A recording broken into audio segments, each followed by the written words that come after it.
Bonjour, nous recevons aujourd'hui le professeur Francesco Panese, qui est à définir, donc c'est pas simple. Je pense que je vais peut-être lui laisser dire un peu comment il se situe entre ces différents qualificatifs. Son champ, pour moi, c'est celui de l'étude sociale des sciences.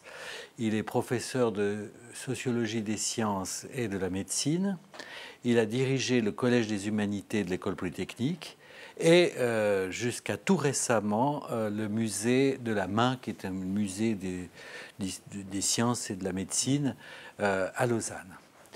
Alors, puisqu'on se trouve ensemble et que c'est dans les énigmes partagées, je vais poser d'abord une question que je me pose à celui qui est dans l'étude sociale des sciences. On peut dire aujourd'hui que les sciences, les avancées des sciences débouchent sur des technologies nouvelles. Ces technologies nouvelles ont une certaine efficacité dans leur productivité. Elles produisent un monde nouveau, un monde inventé, un monde qui a la caractéristique qu'on ne sait pas ce qu'il est. Il se construit, il se métamorphose plus vite que la capacité de le penser. D'habitude, ce changement fait qu'on reporte les questions au comité d'éthique, en disant « c'est quoi ça ?» On a réussi à faire ça, un cyborg, une fabrication, une greffe, mais on ne sait pas de quoi il s'agit. Et pour moi, j'ai toujours pensé que l'abord devait être aussi dans des études sociales des sciences et des recherches, et pas seulement des avis éclairés sur ces questions-là. Est-ce que c'est un peu dans cette direction qu'on peut dire que le champ des études sociales des sciences ont un impact aujourd'hui dans la société? J'espère que c'est le cas. J'espère que ce sera toujours le cas. C'est vrai que dès qu'il y a des enjeux, dès qu'il y a des énigmes, dès qu'il y a de l'inconnu, on a eu tendance, peut-être trop tendance, d'après moi, à tout de suite mettre le débat du côté de la morale. C'est-à-dire, en gros, anticiper si c'est bien, si c'est mal, si ce sera dangereux, pas dangereux, etc. C'est vrai que du côté des études sociales des sciences, ou des science studies, comme disent les anglo-saxons, on essaye plutôt d'analyser sur le terrain les transformations qui ont cours. Et aujourd'hui, alors il y a énormément de transformations qui ont cours. Moi, celle qui m'intéresse le plus, parce que c'est aussi pour ça que je m'intéresse aux neurosciences, etc., c'est les transformations qui modifient l'humain, c'est-à-dire ce que les anthropologues appellent anthropos. Et c'est vrai que les gens qui travaillent, qui réfléchissent sur les métamorphoses de l'environnement parlent de l'anthropocène. Il faudrait inventer un mot pour dire qu'on est arrivé à une époque qui, sans doute d'une manière inédite, transforme par les sciences et les innovations technologiques ce que c'est qu'être humain. Et c'est pour ça, finalement, que l'avenir de l'humain est une énigme, mais c'est peut-être aussi pour ça que je me retrouve ici aujourd'hui. Modestement, bien sûr. Oui, donc c'est la question de l'énigme. On est vraiment dans l'énigme partagée. C'est la question de l'énigme. Il y a des points qui font énigme à un moment donné, dans la fabrication d'un humain différent. Exactement. Et puis je pense que les énigmes, elles naissent d'une manière pratique, dans les labos, dans les projets de recherche. Vous avez peut-être vu il y a quelques semaines une publication à cheval entre les neurosciences et peut-être un peu déjà de la neuro-ingénierie, un chercheur qui réussit à ponter 3 cerveaux de singes. Et il a réussi à montrer que les capacités cognitives de ce réseau de cerveau, BrainNet comme il appelle ça, sont plus efficientes que chacun des singes individuellement.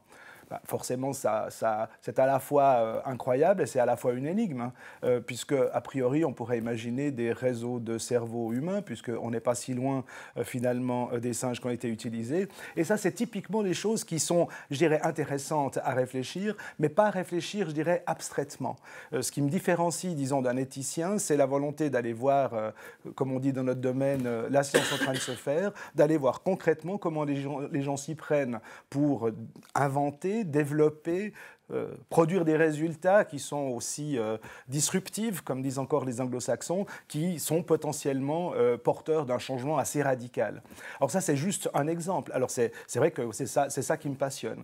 Et ça me passionne, disons, non seulement du côté, je dirais précisément pas tellement du côté de la morale ou des systèmes de valeurs, mais plutôt au niveau des métamorphoses sociales, anthropologiques que ça va imposer.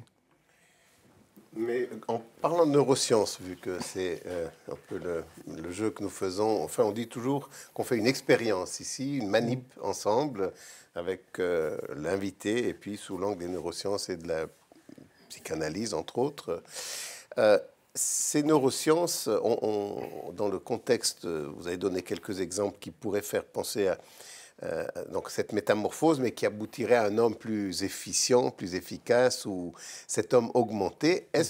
Personnellement, en tant que neurobiologiste, aujourd'hui encore, je ne suis pas convaincu qu'il existe. On en parle beaucoup, on fait des questions morales, éthiques. Est-ce que, déjà, rien que c'est ce qu'on appelle les cognitive enhancers, déjà, j'en connais pas vraiment qui marche, quoi, je veux dire. Donc, est-ce que, alors ça c'est un cas particulier, mais est-ce que d'une manière générale, justement, on n'a pas, il n'y a pas une tendance à peut-être, il y a deux tendances, je dirais, soit le développement scientifique, technologique prend par surprise le reste de la société, et donc on ne sait pas trop qu'en faire, c'est un peu ce que disait François, mais il y a aussi, ce que je vois, c'est l'inverse, c'est l'imagination, le fantasme par exemple, d'un homme augmenté du point de vue cérébral, alors que la question, pour l'instant, en tout cas du point de vue scientifique, elle n'est pas vraiment d'actualité, ce n'est pas un problème brûlant. Donc, est-ce que c'est inhabituel parce que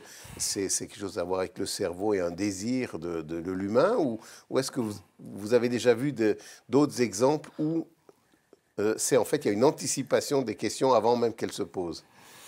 C'est une question qui est très compliquée. Moi, je suis entièrement d'accord de dire que quand on discute avec des neuroscientifiques, quand on va voir au quotidien ce qu'ils font, on est bien loin de voir des cyborgs, des cerveaux boursouflés avec des capacités cognitives incroyables, à part celles évidemment des neuroscientifiques eux-mêmes, si j'ose dire, et pas tous. Bon. Maintenant, ce qu'on peut quand même dire aussi, c'est que la recherche scientifique, en particulier biologique, mais aussi en particulier dans les neurosciences, eh bien, ce n'est pas seulement la recherche telle qu'elle se fait dans les laboratoires. Ce que les sociologues, les anthropologues, aussi les philosophes ont montré, c'est que dans les dernières décennies, tout cet effort de recherche s'est accompagné d'un énorme discours. Un discours sur l'amélioration de l'humain, un discours sur l'amélioration de la vie avec le phénomène de la longévité qui augmente, avec les capacités cognitives, etc. Et donc, il y a à la fois des pratiques et puis à la fois des discours. Et souvent, les discours prennent la forme de promesses. C'est un thème qui nous intéresse beaucoup.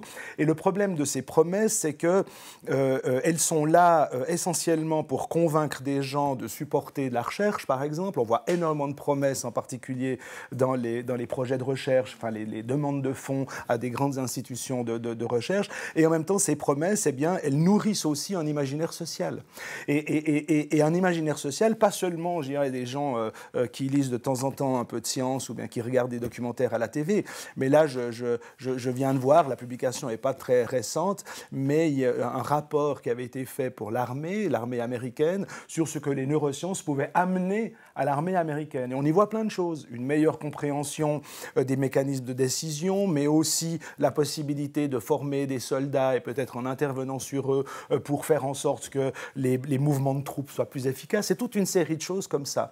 Donc c'est vrai que, je dirais, par exemple, le soldat ou le chercheur énoncé, enfin augmenté, on ne le voit pas trop dans les laboratoires. Mais ce qu'il y a d'intéressant, c'est qu'il y a toute une série de recherches qui se font et qui permettent de le penser. Et je crois qu'aujourd'hui, la difficulté qu'on a, c'est de faire la part des choses entre la science telle qu'elle se fait et ce que permettrait de penser la science telle qu'elle se fait. Et là, je crois que c'est précisément, on a finalement, les gens qui s'intéressent à ça, ont une sorte de devoir, je dirais, c'est quasiment un devoir citoyen, peut-être un devoir d'hygiène mentale, d'expliciter en quelque sorte les différences, les discrépances entre ce qui se fait réellement dans les laboratoires et ce que l'on croit qu'il s'y fait.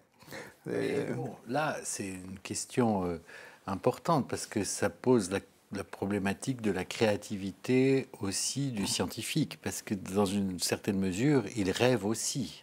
Il fait rêver les décideurs qui les financent, puis lui-même, il rêve. C'est-à-dire qu'il y a une part un peu irrationnelle. Enfin, on promet quelque chose d'un homme augmenté, de résister à la destruction, à la mort, de contrôler la procréation, la prédiction. Enfin, il y a toutes sortes de grandes thématiques et c'est au fond assez difficile à penser parce que on a une dimension fantasmatiques, je parle comme psychanalyste, hein, c'est des scénarios imaginaires, peut-être propres à l'enfance à la limite, hein, c'est-à-dire des rêveries, des constructions imaginaires, des fantasmes, qui, par le développement de technologies, peuvent déboucher sur des réalités. Et dans ce passage-là, alors bon, soit ça dégage pas, ça ne débouche pas sur une réalité comme vous venez de le dire, soit ça débouche vraiment sur une réalité nouvelle. Et à ce moment-là, la société, le scientifique même, prend peur ou est fasciné. Enfin, il y a un point, d'étrangeté. Hein? Prométhée ébloui. Oui, mais il y a un côté prométhéen, quoi. C'est-à-dire... Mais peut-être, mais moi, ce que je trouve intéressant, c'est de voir que tous les scientifiques n'ont pas le même imaginaire. Tous les scientifiques n'ont pas le même discours. Tous les scientifiques, disons, ne valorisent pas, ne parlent pas de leurs recherches de la même manière. C'est vrai qu'entre un scientifique qui fait beaucoup d'efforts pour qu'un exosquelette puisse tirer dans un ballon de football lors d'une Coupe du Monde au Brésil, ça avait un peu défrayé une certaine chronique, et de l'autre, des neuroscientifiques qui travaillent plutôt sur l'empathie, avec une volonté de fonder dans le cerveau la capacité des êtres à agir ensemble. On a en face de nous des chercheurs, mais ils n'ont pas exactement le même imaginaire, ils n'ont pas exactement la même stratégie, ils n'ont pas exactement le même mode d'existence, je dirais. À la fois, sans doute dans leur labo, sans doute dans l'espace médiatique, sans doute dans l'espace social. Ils n'ont pas le même imaginaire, ça certainement. L'un veut faire la paix dans le monde grâce à un fonctionnement nouveau du cerveau, l'autre veut augmenter les capacités mnésiques et tout, mais il y a chaque fois quand même structurellement une place très forte à cet imaginaire. Bah oui, bah ça, bien sûr. Tant dans les financeurs que chez les chercheurs. Bah précisément. Mais ça, c'est passionnant parce que bon, c'est quand même assez dur de faire de la recherche. Pas seulement en neurosciences, hein, dans les sciences sociales aussi. Et des fois, on peut se demander, mais quel est notre moteur ? Puis c'est vrai que le moteur, disons, il est assez difficilement, je dirais, rationalisable. On fait tous de la recherche, enfin, les gens qui font de la recherche le font tous, j'imagine, pour une raison ou une autre. Je pense que le neuroscientifique fait une recherche, sans doute pris par un vertige, peut-être, de compréhension de lui-même, aussi peut-être avec une volonté d'améliorer les gens. Moi, ce qui m'a toujours surpris quand on discutait avec des scientifiques, c'est que souvent, si on fait un tout petit peu leur propre généalogie, on retrouve finalement leurs thèmes dans leur propre vie, dans leur vie familiale, etc. Et je pense qu'aujourd'hui, il y a des neuroscientifiques qui travaillent sur Alzheimer parce qu'un de leurs proches a été touché. Il y a des neuroscientifiques qui travaillent sur l'autisme parce qu'un de leurs proches a été touché. Comme il y a des sociologues qui travaillent sur les inégalités sociales parce qu'un de leurs proches ou eux-mêmes ont été touchés. Donc, par rapport à votre question, je pense que c'est difficile de répondre, évidemment, d'une manière générale. C'est vrai qu'il y a, comme on pourrait dire, c'est comme s'il y avait des sortes d'imaginaires singuliers qui participent en s'organisant d'une manière plus ou moins harmonieuse à créer, je dirais, des imaginaires un tout petit peu plus larges. Et c'est pour ça, je pense que la recherche, ou en tout cas ce qu'on en dit, et la manière dont les discours qu'elle produit, eh bien, a beaucoup à voir, et toujours, évidemment, c'est mon côté un peu aussi historien, avec le contexte social, politique et culturel en général. Aujourd'hui, on est quand même dans une période assez, disons, libérale, où, en gros, la puissance, l'autonomie, l'autodétermination, la force va être beaucoup plus privilégiée que l'inverse. Mais je dirais que, puis qu'on parle du scientifique et de ses motivations, il y a aussi l'aspect, une sorte de spirale qui parfois, justement, peut être malsaine, je dirais, entre médias et scientifiques, pour jouer ce jeu un peu de l'hyperbole. Et je me demandais, en fait, le sociologue des sciences et de la médecine, je parle de nouveau du domaine que je connais, comment peut-il intervenir là-dedans? Ou doit-il, ou bien ce n'est pas son affaire? Parce qu'il y a quand même un monde, ce monde des médias, bon, c'est pas seulement pour les sciences, ils cherchent le flash, l'hyperbole, quelque chose qui frappe, qui prend des raccourcis. Heureusement, pas tous les médias sont comme ça, mais enfin... Et je pense que le scientifique, il peut se faire prendre au piège assez facilement, d'abord d'un côté narcissique, ça fait plaisir d'être interviewé pour dire ce qu'on a fait, mais après, on dit des choses qu'on ne voulait peut-être pas dire, et on a tous en tête des exemples. Et là, je me dis peut-être, c'est le sociologue des sciences qui pourrait intervenir d'une manière, mais je ne sais pas comment. Qu'est-ce que vous en pensez? Alors... Bon, le sociologue des sciences ne peut pas tout faire. Non. Mais il y a une chose qu'il peut tenter de faire, c'est d'expliciter les choses. Oui. Et c'est vrai que quand on regarde, vous avez raison, c'est vrai qu'aujourd'hui, les liens entre les scientifiques, leurs médias professionnels et les médias grand public est très problématique. Et c'est vrai qu'aujourd'hui, je pense que c'est pas si mal de faire lire un tout petit peu d'histoire des sciences aux gens qui sont intéressés, déjà pour leur faire comprendre de comment est-ce qu'on a fait pour en arriver là.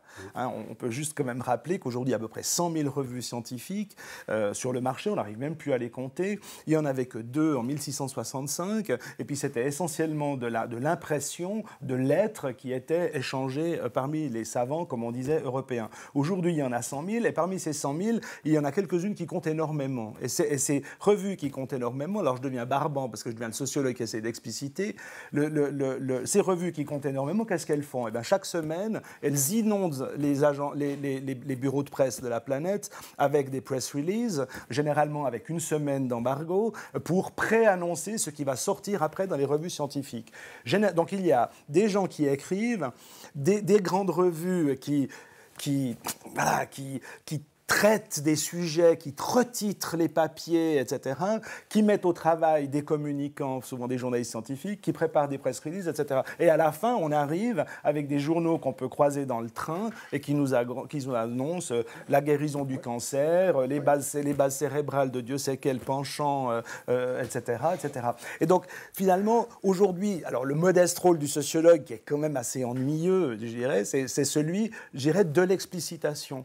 Et c'est vrai qu'aujourd'hui, disons, il n'y a pas besoin, disons, d'être marxiste jusqu'au bout des ongles pour dire qu'on est dans un système de concurrence tel entre les scientifiques sont en concurrence énorme pour publier. Il ne faut pas oublier aussi qu'aujourd'hui, publier, ça veut dire payer aussi. On doit payer de plus en plus pour placer des papiers, ce qui crée toute une série de problèmes.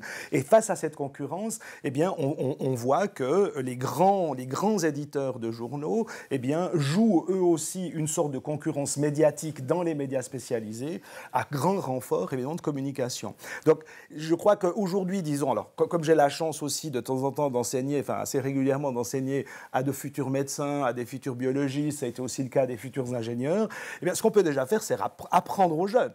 Apprendre aux jeunes, finalement, aux gens en formation, dans quel système ils seront. C'est-à-dire un système de concurrence avec des seuils très très élevés et, disons, les appeler quand même, enfin les forger un peu à rester vigilants. Parce que c'est vrai qu'on est encore, disons, dans une idée de la science, là j'y vais peut-être un peu fort, mais quand même une espèce d'idée de la science héroïque où il y aura toujours des gens qui sortiront de la masse, un petit peu les héros, on imagine les Einstein tirant la langue et des choses comme ça. Alors qu'aujourd'hui, la recherche scientifique, c'est des centaines de milliers de chercheurs qui travaillent dur, souvent dans des conditions épouvantables, avec un stress absolument inouï, avec beaucoup d'abandon de carrière, pour que quelques-uns, souvent les patrons, puissent avoir un peu une notoriété. Voilà un peu ce que le sociologue peut dire par rapport à ce système qui alors, je dirais, devient toxique. Alors moi, ça c'est une hypothèse que je fais, puis j'aimerais bien qu'elle soit fausse, mais je pense que ce système devient très, très, très toxique.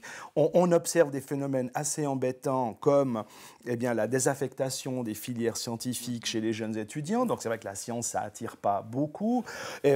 On observe aussi un gros, et ça c'est ce qui m'inquiète, je dirais, le plus, une sorte de montée. Je ne dis pas que c'est seulement ça, c'est pas ça seulement le phénomène responsable, mais quand même, on a l'impression que plus on balance de science dans le public, si j'ose dire, et plus on crée une sorte de scepticisme, un petit peu à l'inverse des Lumières ou de l'Aufklärung. Et je pense qu'aujourd'hui, cette espèce de recul de la rationalité, celle dont on aimerait bien pouvoir faire usage dans ce qu'on appelait à l'époque l'espace public, eh bien, me semble assez corrélée avec l'inflation de connaissances qui est produite. Alors, je pense que ça vaudrait la peine, disons, d'analyser un tout petit peu ça. C'est un petit peu comme dans le domaine de la santé publique, je trouve ça assez intéressant. Plus on force une population à faire attention à soi, et plus des phénomènes déviants apparaissent.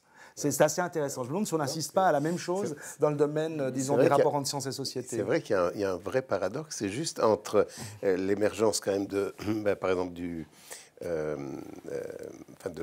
déni de l'évolution, par exemple, le créationnisme, donc le développement de ce créationnisme et les avancées de la science. C'est vrai qu'il y a un paradoxe là. Puis, vous parlez de toxicité, il y en a une que je trouvais très inquiétante, il y avait encore un très bon article dans Le Monde il n'y a pas longtemps, c'est la fraude scientifique. Bien sûr, oui. Qui est quand même quelque chose. Vous parliez du stress du scientifique, vous parliez de la pression, de la concurrence. C'est un phénomène sociologique qui mérite d'être étudié parce que c'est affolant. Je veux dire. C'est vrai. Alors, moi, je ne suis pas un expert de la fraude. Il y a des sociologues des sciences qui sont spécialisés là-dedans, mais c'est vrai que la fraude n'est pas qu'un problème moral. C'est un problème effectivement sociologique, on pourrait même dire socio-économique, et c'est fou de voir le nombre de doctorants ou de post-doctorants qui assignés à la production des résultats, eh bien, soit craquent, soit maquillent évidemment les résultats, avec un autre phénomène qui commence heureusement à faire couler pas mal d'encre dans les revues spécialisées, et en particulier dans une toute petite discipline qui s'appelle la scientométrie, évidemment à ne pas confondre avec la scientologie, c'est l'étude de la production du savoir scientifique, avec un autre phénomène qui est le problème de la difficulté de publier des résultats qui ne corroborent pas les hypothèses, les résultats négatifs. Et c'est vrai que lorsque vous avez des jeunes chercheurs en particulier, ou en tout cas des gens qui sont précarisés dans leur domaine et qui produisent, disons, des résultats qui sont négatifs, c'est des résultats d'un point de vue scientifique, mais les revues ne les acceptent pas. Face à ce genre de stress, comme l'avaient bien montré d'ailleurs des sociologues des sciences à Bielefeld, eh bien, qu'est-ce qu'on fait ? On maquille, et le maquillage, il est d'autant plus facile, si j'ose dire, qu'aujourd'hui, le résultat se présente sous une forme statistique. Et généralement, une manière de maquiller, c'est évidemment d'enlever des données et puis de maquiller les écarts, les écarts statistiques liés aux instruments. Mais bon, si on définit qu'on est dans une période de changement, c'est-à-dire paradoxal, plus on développe un triomphalisme de la science et de ses conquêtes, plus on tombe dans un monde de croyances assez obscurantistes. Au fond, qu'est-ce qui est en train de se passer? Parce que c'est quand même un mouvement très important, ce que vous venez de décrire. Si on se dit... Parce que même politiquement, on est dans un moment où les États s'affrontent autour de toute autre dimension que celle fondée en raison, quoi. Et peut-être qu'elles se prennent des racines dans leur histoire, peut-être qu'il y a un effacement de l'histoire. Enfin, on est dans un moment où, au fond, peut-être de disparition de la science, on pourrait dire. Moi, j'irais pas jusque-là. L'effondrement complet du paradigme scientifique. Alors, moi, j'irais pas jusque-là. Je pense qu'on est dans une situation, disons, qui vaut la peine qu'on s'en inquiète. Mais je pense que cette situation, elle n'est pas aussi bipolaire que ça. On ne peut pas dire, d'un côté, il y a les avancées de la connaissance et de l'autre côté, il y aurait l'obscurantisme. Moi, l'impression que j'ai plutôt, c'est de constater, en tout cas, c'est une hypothèse, c'est que, en gros, la production du savoir scientifique aujourd'hui fait moins de sens pour les usagers du savoir que d'autres savoirs et avant ou encore ailleurs. Il y a un problème de disconnexion entre le savoir qui est produit et la manière dont les profanes, comme on dit, eh bien, peuvent le métaboliser, peuvent se l'approprier. Si je peux juste dire, malgré le fait qu'il y a du journalisme scientifique à gogo, et qui devrait être donc là pour expliquer et faire passer le message. Alors, encore une fois, un nouveau phénomène. Moi, je ne veux pas mettre l'opposition. C'était pour aller vite. Je veux dire, il y a peut-être des fissures, des césures, des disjonctions. Il y a quelque chose qui apparaît du côté de la place de la science dans la société, qui n'est pas du tout va pas du tout dans la direction qu'on imagine. Alors, qu'imagine les systèmes de financement, qu'imagine les médias. Enfin, il y a quelque chose de peut-être d'imperceptible, d'un autre type qui est en train de se produire. Mais moi, j'ai envie d'assumer le risque d'une explication un tout petit peu plus cynique. C'est que c'est vrai qu'il y a beaucoup de vulgarisation scientifique, c'est un très gros marché, il y a beaucoup de journaux, de revues qui parlent de science. La science est assez omniprésente. D'ailleurs, la science est dans nos poches, embarquée par des technologies, les gens l'ignorent souvent. Mais moi, je crois que le phénomène auquel on assiste, c'est pas tellement ça. Le phénomène auquel on assiste, c'est que pendant très longtemps, une partie extrêmement congrue de la population s'intéressait au savoir. les amateurs de savoir ont toujours été une part extrêmement congrue de la population. Il suffit de voir les gens qui vont dans les musées. En gros, on dit généralement, 10% des gens vont dans les musées, et c'est vraiment compté large. Donc il y a 90% de gens qui n'ont pas le même rapport à la culture ou pas le même rapport à la même culture. Moi, ce que je crois aujourd'hui, c'est que finalement, les amateurs de sciences, au niveau démographique, on pourrait presque dire épidémiologique, si j'ose dire, représentent toujours à peu près la même masse, et je pense même qu'elle a augmenté avec l'école, enfin la formation, etc. Par contre, la grande différence, et ça on l'a vécu dans les 20 dernières années, c'est que les silencieux parlent. Et c'est vrai qu'il y a 80% et peut-être plus de non-amateurs de sciences qui parlent. Ça parle de ce qui arrive, ça commente des choses, ça utilise, ça bricole, etc. Et aujourd'hui, c'est plutôt, je dirais, la visibilité publique de celles et ceux qui étaient pendant très longtemps silencieux par rapport aux sciences ou inactifs par rapport aux sciences qui donne cette impression, disons, de grand retournement. Donc je ne crois pas qu'il y ait une montée en puissance, je dirais, de l'obscurantisme. On a juste allumé la lumière dans un énorme espace social qui était très très loin des questions de savoir, de connaissance, d'intérêt pour la recherche scientifique. On s'est rendu compte qu'ils existaient, et en particulier évidemment à travers le web. Et donc, ils réagiraient, ces personnes qui étaient silencieuses, plutôt du côté de l'obscurantisme? Alors, si vous allez leur poser la question, bon, il faudrait leur poser cette question, mais moi je pense que si vous leur demandez est-ce que vous êtes du côté de l'obscurantisme, ils vont dire non, ou ils ne comprendront pas la question, mais pas parce qu'ils sont idiots. C'est parce qu'évidemment, dire qu'on est du côté de l'obscurantisme, c'est évidemment un jugement de valeur. Ce qu'ils diraient, en gros, c'est qu'ils s'approprient les choses comme bon leur semble, et puis ils n'auront pas forcément, si je pousse un peu, ils n'auront pas forcément ni les skills, la formation, ni forcément l'idée de la rigueur qu'il faut avoir pour manipuler des connaissances scientifiques. Et c'est vrai qu'on découvre ce que les anthropologues avaient mis en évidence il y a déjà évidemment extrêmement longtemps, on pense à des grandes figures comme Lévi-Strauss et d'autres, c'est que les gens bricolent. On bricole, et c'est vrai qu'il suffit de prendre de temps en temps les transports publics ou de discuter même avec des gens autour de nous, et on voit que les gens bricolent. À partir d'un mal de ventre, on nous parlera d'intestin parce qu'un ouvrage vient de sortir, et puis les gens vont utiliser toute une série de données pour donner sens à ce qui leur arrive. Mais ce qui est intéressant, c'est que ce n'est pas forcément avec la rigueur, j'entends au sens de la rigueur formelle d'un raisonnement. Et donc ça, c'est un peu des usages sauvages de science qui sont beaucoup plus visibles aujourd'hui que ça l'était hier. Oui, bon, on pourrait dire qu'il y a une nouvelle société en train de se bricoler, de s'inventer, de se fabriquer à partir de la science. Parce que finalement, si on prend le cerveau, l'idée du fonctionnement neuronal, de la communication neuronale, des réseaux neuronaux, c'est tout des métaphores sociales et politiques. Finalement, on se dit, bon, peut-être on va prendre les grands paradigmes politiques dans le fonctionnement du cerveau, plutôt que de dire qu'il n'y a pas de lien entre biologie et société. On va au contraire avoir une société complètement biologique ou un cerveau complètement social. Enfin, il me semble que là, il y a une circulation où le rôle de l'étude sociale des sciences me paraît très important pour essayer de repérer ces mouvements. Je vous entends. mais je pense en effet... Est-ce qu'un cerveau fonctionne comme une société ?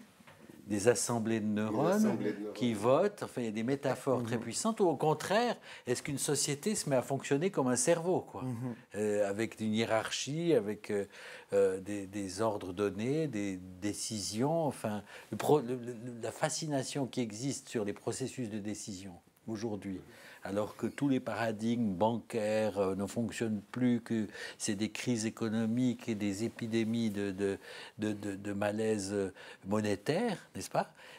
C'est à l'époque où on essaie le plus de saisir les bases biologiques de la prise de décision. Après, on se dit, bon, il y a des décisions de différents types, etc. Mais au fond, on est aujourd'hui dans un contact étroit qui se réalise entre le côté... la manière biologique de penser la société ou la manière sociale de penser la biologie. Oui, c'est vrai. Alors, c'est une forme de bricolage aussi. Moi, cette question, elle est passionnante parce qu'elle parle de la question des métaphores dans les explications qu'on donne du monde, que ce soit le monde humain, le monde social, etc. Ce que je trouve, moi, assez passionnant, c'est que pour aller vite, surtout, ce serait ridicule de faire une chronologie avec des phénomènes aussi larges, mais pendant quand même assez longtemps, c'est le fonctionnement de la nature inerte qui devait servir à comprendre les relations sociales ou la vie en société, voire même l'esprit des individus. C'est vraiment ce physicalisme du XVIIe, XVIIIe siècle, etc. Après, à un moment donné, au XIXe, alors là, j'y vais vraiment à coup de hache, ce qui est intéressant, c'est que des gens arrivent, en particulier dans le sillon des réformateurs, et ils disent non, il faut expliquer les phénomènes sociaux par des phénomènes sociaux. Il faut expliquer le social par le social. Ça va d'ailleurs donner des disciplines comme la sociologie, l'anthropologie, etc. Et puis aujourd'hui, j'ai l'impression, si j'y vais toujours un peu rapidement, que il y a une sorte de retour, et c'est les phénomènes biologiques qui permettent de métaphoriser ce qui se passe dans le social. Et avec un élément quand même, et ça c'est pas hyper récent comme phénomène, mais ce qu'il y a de plus récent, c'est que les phénomènes biologiques qui servent le plus à métaphoriser pour aller vite le social ou toutes les relations interindividuelles, voire la subjectivité, eh bien, elles ont été concentrées de plus en plus dans le cerveau, du fait évidemment des efforts énormes consentis, puis de la grande production de résultats et d'analyses et d'hypothèses et de modèles du cerveau qui ont vraiment flambé, on peut dire, dès les années à peu près 80, je dirais un peu dans le sillage de la génétique. Alors aujourd'hui, ce qui intéresse le sociologue et un peu historien, c'est de voir cette place centrale qu'a pris le cerveau, mais non pas, je dirais, comme une cause des phénomènes sociaux en général, des phénomènes psychologiques en général, mais comme, pour être un peu simple, un registre de métaphorisation du monde. C'est ça que je trouve passionnant. Mais disant ça, ça ne veut pas dire que toutes les métaphores se valent et puis que bientôt on essaiera d'imaginer que le monde fonctionne, je ne sais pas quoi, comme des pissenlits mangés par des grenouilles. C'est pas ça. C'est que le cerveau est un objet. Dans notre domaine, on pourra parler d'un objet épistémique, c'est un objet de connaissance qui a une capacité absolument incroyable à rendre compte à rendre compte par la métaphore d'autres phénomènes que lui-même. Les réseaux, vous êtes bien placé pour connaître la plasticité, tous ces éléments-là qui renvoient à de la connexion, à de la relation, à de la dynamique, à de la temporalité, etc. C'est vraiment des éléments qui, pour moi, c'est quasiment des... sociale. C'est ça. C'est-à-dire qu'on pourrait presque dire le moteur est plus social, sociologique, pour penser le fonctionnement du cerveau, finalement, que... moi, je pense que ça va justement dans les deux sens. C'est difficile de faire la part des choses. Je ne sais pas si le social précède, en gros... Oui, mais on pourrait se dire, par exemple, qu'on pourrait croiser les sciences et les savoirs en sciences humaines et sciences biologiques de manière nouvelle. C'est-à-dire en se disant, on peut aller faire un trajet épistémologique en repensant peut-être les mêmes données biologiques d'une autre façon et en bougeant la métaphore, si on veut, en réfléchissant aux métaphores qu'on utilise. Peut-être que la physique a fait ça quand même de manière majeure dans le XXe siècle, a bouleversé les paradigmes.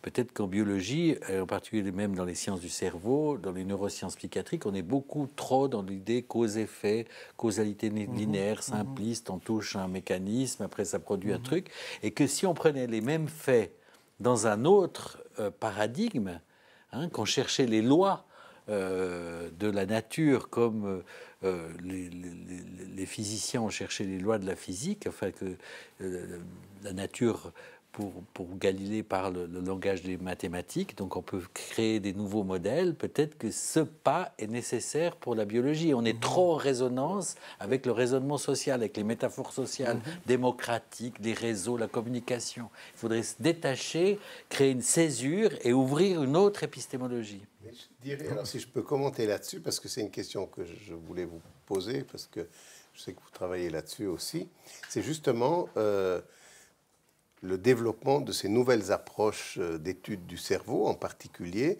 mais qui s'inscrivent dans un contexte plus large de la big science et de la modélisation, et notamment de la modélisation du cerveau, même si ce terme modélisation est beaucoup plus complexe qu'on pourrait le croire, et que malheureusement, que ça a été aussi diffusé par l'information qu'on allait modéliser le fonctionnement cérébral. Donc, il y a ces grands projets, le projet européen, Human Brain Project, il y a le projet américain qui est légèrement différent, qui part plutôt d'acquisition de données plus que de faire des modèles. Il y aura un modèle chinois dont on ne sait pas encore grand-chose. Comment vous voyez-vous, comme sociologue des sciences, l'émergence, justement, est-ce que c'est une réponse peut-être à ces limites que peut-être certains neurobiologistes, et à juste titre, je crois en partie en tout cas, voient dans cette approche qui serait une métaphore sociale, en tout cas de la cause à effet, et de voir, en fait, devant l'immensité des résultats, devoir trouver d'autres moyens qui s'affranchissent complètement de toute interprétation a priori, mais qui donnent, en fait, l'outil à manger, si je puis dire, aux algorithmes et aux superordinateurs, et de voir qu'est-ce qu'il en sort. Parce que c'est un peu ça, en tout cas, le Human Brain Project. C'est vrai. Alors, il y a beaucoup de questions dans ce que vous venez de me dire. Disons, tout d'abord, on peut répondre à différents niveaux. Une chose est sûre, et vous avez prononcé le terme, aujourd'hui, on est à l'époque, on appelle ça les big data, d'accord ? Mais les big data, il faut les prendre au sérieux. Et surtout, on a assisté dans les dernières décennies, mais même quasiment dans les dernières années, à une montée en puissance de la recherche et du développement dans le domaine des algorithmes, que ce soit en mathématiques ou bien en computer science, en sciences informatiques. Et aujourd'hui, c'est vrai qu'il y a un phénomène qui est passionnant qui est en train de se passer, c'est que chez certains, en tout cas, on ne peut pas faire comme ça de généralité, mais l'idée de pouvoir développer des algorithmes qui font des corrélations très subtiles dans des immenses volumes de données afin d'obtenir des signatures de phénomènes. Dans le cadre du Human Brain Project, on parle de signatures de maladies. À ce site particulier, en tout cas quand on est un peu historien des sciences et un peu épistémologue, c'est qu'on a l'impression que l'on passe à une nouvelle économie de l'explication. C'est-à-dire que tout se passe comme si on n'avait pas besoin de faire une hypothèse, tout se passe comme si on n'avait pas besoin d'avoir un modèle avant d'aller rechercher. Il suffit, disons, de nourrir la machine, de faire tourner des algorithmes qu'on dit complexes. Il faudrait surtout dire qu'ils sont très rapides, de plus en plus rapides avec les nouvelles techniques informatiques, et en essayant de trouver de l'ordre, je dirais, dans le désordre, disons, du big data. Alors ça, c'est vraiment une difficulté. Ça, c'est le premier niveau, je dirais, bon, si j'essaye de répondre. Le deuxième niveau, c'est ce qu'on en dit. Et c'est vrai que pour le Human Brain Project que je connais, et c'est vrai que c'est vrai que c'est pas du tout la même chose qui s'est passé aux États-Unis. Le problème du Human Brain Project, et je pense que beaucoup de gens le connaissent aussi par la presse, etc., c'est qu'il a été montré comme une promesse finalement, une promesse de simulation du cerveau, avec une image qui a même été popularisée par les leaders du projet lui-même, avec l'idée qu'on pouvait avoir une sorte de cerveau expérimental qui serait une espèce d'énormes machines qui métabolisent des données qui proviennent de partout dans la planète, de tous les champs de recherche, y inclut des hôpitaux, mais peut-être aussi des données historiques, avec cette idée qui est quand même assez forte. Il faudrait rentrer un peu plus dans les détails, mais quand même cette idée assez forte que l'on va trouver de l'ordre, on va trouver de l'organisation, on va trouver des écarts à l'aléatoire, et que ces écarts à l'aléatoire nous diront quelque chose du cerveau dont on vient de faire, dont on tente, disons, la simulation. Alors là, évidemment, il y a deux problèmes. Il y a le problème donc, que je disais tout à l'heure, c'est on est en train de changer, disons, de style épistémologique. Et puis l'autre, c'est effectivement que c'est l'idée d'avoir un cerveau suspendu en l'air, si j'ose dire, qui serait une espèce de grande machine à métaboliser des données produites par plein de chercheurs partout sur la planète, et avec des dossiers de patients et toutes ces choses-là, et des données pharmacologiques, etc. Eh bien, ça renvoie aussi à un imaginaire, quoi. Ça renvoie à un imaginaire qui est cette espèce de je sais pas, un espèce de cerveau syncrétique, une sorte d'homo cerebralis moyen, qu'on arriverait d'ailleurs à rendre malade, à soigner, etc. Et tout ça dans une espèce de cyberespace fait d'algorithmes et de big data. Alors ça, c'est le rêve. Alors maintenant, si on revient un peu, disons, à la réalité, ce qui intéresse le sociologue, et moi en particulier, c'est que la communauté des neuroscientifiques n'est pas d'accord entre elles là-dessus. Et les derniers événements, en ce qui concerne le Human Brain Project montrent qu'effectivement la communauté scientifique, elle est partagée. Et ce qui m'a le plus intéressé, et ce qui m'intéresse toujours d'ailleurs dans cette discussion, ou peut-être même des fois dans cette controverse, c'est que beaucoup de neuroscientifiques sont montés au créneau, ils ont parlé dans les médias, ils ont parlé dans les revues scientifiques, dans Nature, dans toute une série de revues, en disant on ne connaît pas assez les mécanismes cérébraux pour pouvoir imaginer de faire une simulation. Et en face, il y avait des gens qui viennent plutôt du paradigme de la computérisation, des algorithmes, etc., qui disent non mais c'est pas grave, parce que c'est précisément en faisant tourner les algorithmes qu'on va trouver des régularités. Et aujourd'hui, c'est très intéressant de voir que cette communauté, et d'ailleurs hein, les neurosciences, en français on dit les neurosciences, c'est plutôt bien parce qu'on se rend compte qu'elles sont multiples, mais cette communauté-là, eh bien, elle est traversée de différences, et ces différences, elles ne sont pas anodines. Je pense qu'il y a de très sérieuses différences du point de vue, je dirais, de la conception générale de ce que c'est que la science, de ce que c'est que la démarche scientifique, de ce que c'est que finalement le rapport entre le modèle, la réalité, le modèle, l'expérimentation et la donnée, etc. Mais est-ce que ça veut dire qu'il y a un changement, enfin dans ce malaise ou dans ces crises, qu'il y a un changement complet de paradigme, tant social que biologique, neurobiologique, qui est en train de se profiler, hein, parce que est-ce que ces moments, c'est des moments propices, ces moments de malaise, c'est comme si on fait une butée sur l'impossible, hein, et c'est souvent peut-être à partir de ces moments-là que quelque chose de nouveau s'invente. J'étais frappé, moi je suis resté avec une conférence de François Jacob il y a extrêmement longtemps, et qui décrivait que des changements s'opéraient à l'insu de ceux qui les vivent simultanément dans différents champs. Lui, il prenait l'exemple la peinture avec Cézanne, la musique avec Schoenberg, l'écriture avec Mallarmé, et puis Freud avec l'inconscient. C'était un décentrement du sujet par rapport au moi, et qui se jouait, un décentrement de la représentation, une autre conception de la musique, qui se jouait au fond dans différents champs, sans que chaque personne ne les mette à ce moment-là en relation. Et peut-être qu'en ce moment, à la fois crise économique, crise des valeurs religieuses, enfin modification de la répartition de l'argent dans le monde, enfin fonctionnement du cerveau, crise dans le Human Brain Project, peut-être qu'il faudrait chercher aussi dans d'autres champs, dans la musique, dans l'écriture, enfin qu'il y aurait un point de vue d'étude sociale, sociologique, anthropologique, enfin, de se dire quelles sont ces fissures qui se jouent simultanément dans différents champs. Parce que là, on regarde trop cette espèce d'utopie du cerveau qui va permettre d'équilibrer les connaissances et voir le monde lui-même. Non, mais c'est une excellente question. Alors, moi j'arrive pas, enfin, je suis pas assez ni informé et ni compétent pour, évidemment, dresser un panorama si large. Moi, il y a juste une similarité, disons, une analogie, un air de famille que j'ai repéré. C'est en ce qui se passait dans la recherche scientifique, en particulier dans les grands projets sur le cerveau, que ce soit la Brain Initiative aux États-Unis, que ce soit le Human Brain Project en Europe, et ce qui se passait au niveau politique. Et c'est très intéressant de voir comment le monde politique et le monde, on va dire, le monde scientifique, une certaine partie du monde scientifique, les porteurs de ces grands projets, ont réussi à s'entendre. C'est passionnant. Pourquoi ? Et on voit sur quoi ils se sont entendus. Eh bien, ils se sont entendus, pour aller vite, de nouveau, j'ai déjà prononcé le terme, sur une promesse.